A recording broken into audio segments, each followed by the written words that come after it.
I'm going to read this here. Okay, And I want to clarify after I read this, right? The situation was resolved. Everything is fine right now. Yeah. Right? There's no hard feelings. But whatever. Okay. Leaving the names out here.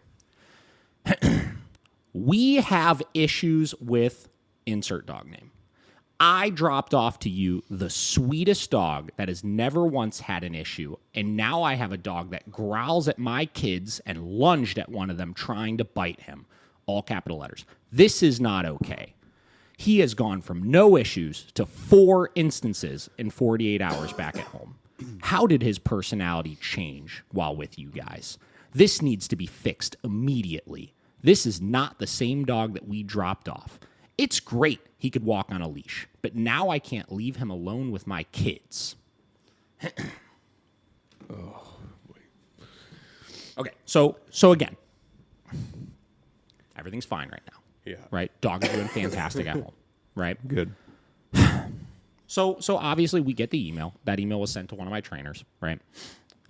Immediately showed it to me. I was like, this is obviously a situation I'm going to handle here right now, right? Because clearly this person is upset, right? Mm-hmm. And they need to be chilled out a little bit in a polite and respectful way, right? Yeah. So I call. I'm like, what's going on, right? And the phone call itself was just like so emotionally charged, right? Like the person was so angry and just kind of being a prick, right, over the phone, right? So, you know, we kind of start getting into the situation, this, that, right? Turns out, right? So, and again, I didn't train this dog, so I didn't have all these details, right? They have, I think, 2 children, pretty young. I think like 5 and 7 or 5 and 8, something like that. This is not even a power breed. This is like a Bernedoodle, right? This dog, right? It's not super big, right? Yeah. Whatever. So he's been home, right? And the kids just like won't leave the dog alone, right?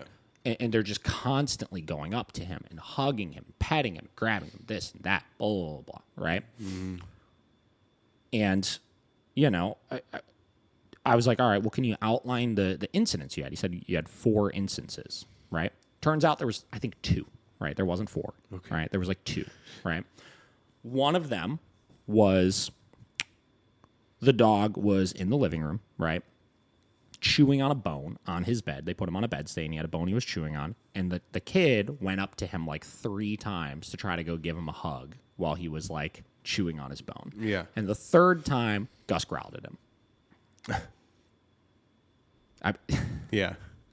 Listen, and again, like the issue is one, we went over this kind of stuff in the Send Home lesson. I did confirm like these were things that were talked about, right? Like boundary setting with kids, like is something we talk about very frequently. 100%, yeah. Right? Whatever. Second instance, they were in the kitchen.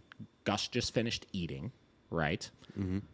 And he was by his bowl, and same deal. One of the kids went up and like bear hugged him, right? And he was like next to the dog and like kind of grabbed the dog to pull him away while he was bear hugging him. And then he tried to like lunge and bark at the kid, right? So I'm like, listen, I was like, I get it. I totally understand the frustration, right? Because I do. Listen, when I get emails like that from people, which we don't get them very often, we have really great clients. And again, these are good clients, right? But when we do get them, I understand the frustration. When you're having issues, it's stressful. We talked about it. It's frustrating when you can't communicate. And you want to look for why. Why isn't that, what's going on here right now, right? But, I also know that these aren't dog problems, right? I know that these are boundary setting problems. I know that this dog was gone for a month and now is back in the house, right? And, the kids are probably overwhelming him a little bit, right? And we're not setting proper boundaries, and everything's changing again. There's new rules, new structure, and whatever. That's why this stuff is happening, right? And it's something that I'm not super concerned about because I know we could set those boundaries and solve that problem. But the problem was owner's mind went right to we did this. Now, other details with it, right? In the questionnaire that we have everybody fill out prior to coming in for training, it said right on it that he has growled at the kids over toys and food before. Oh, Jesus. Right? So this is not something that he's never done before. Right? This is good. something he has done before, and maybe you haven't seen it in a while, but the dog is only like 8 months old. Yeah. So, like, he's still growing and Yeah, developing. You know what I exactly. mean? Like he's coming into his own. He's mature. You know what I mean? Like that's where it's extra important to set these boundaries. Whatever. So I'm like, listen, like I want to come to the house. I want to see what's going on and help you guys learn to manage this better. Guy, he's still pissed off at this point. Whatever. It's fine. I'm gonna go to the house, right? Go to the house, walk in the house, right?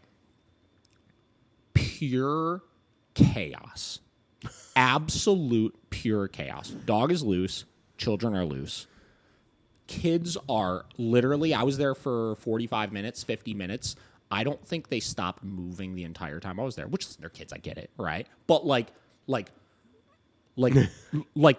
chaos. Like I'm talking they had they wouldn't leave him alone for 45 minutes, the dog, right? Yeah. And the dog did phenomenal. I mean, he tolerated it so well. They're like hitting him with toys and like pulling on him and grabbing him, and like I think at 2 different occasions a toy went flying through the air and like hit me like while I was there and stuff, right? Like it was just it was absolute chaos, right? Jesus, and the dog yeah. was doing so freaking good with it. And as soon as I walked in, right, I looked at the wife was there, and I'm just like, I was just, you know what the problem is. You know what I mean? Like we had that moment where I just looked at her. I didn't even need to say it. You know, Yeah. I'm just like, this is the issue, right? Yeah. Of course he's gonna growl at them. Yeah. Of course, at some point he's gonna be fed up with this, and because you guys aren't letting him know that we've got your back, we're gonna help you feel safe in this moment. He is going to handle that situation. Yeah. That's crazy. And again, I'm triple clear. This is not to own or shame. I have no problem helping you get past these emotional hurdles and helping you understand these things, right? But it all starts with you being open enough to say, this is probably, what is there something I'm doing wrong? You can't have the mentality of pointing the finger and blaming for it. You cannot do that. You will never get anywhere with your dog if you do that. Never. And luckily, again, the situation got resolved, right? We had a fantastic conversation, right? Had a follow-up session like a week later. Everything was back on track. I think we checked in with them like a couple weeks ago or something like that, and I think everything is still going really well, right? So we got past it. You know what I mean? Yeah. But that's because they were willing to accept in that moment, okay, Yeah. we need to do better. And that's the mentality I need everybody to get. That's why I'm telling these stories here today, right? Yeah. Is not to point bad on somebody, right? But to help people understand you can't have that mentality with this. Because as we get into in some further examples here, there can be serious, serious ramifications for that. Right? I tell everybody, I experience worst case scenario in this industry, right? We work with bad dogs, right? You know what I mean? Like we work with dogs that have issues. Yep. Right? And we work with a lot of different types of people as well that own these dogs that have issues, right?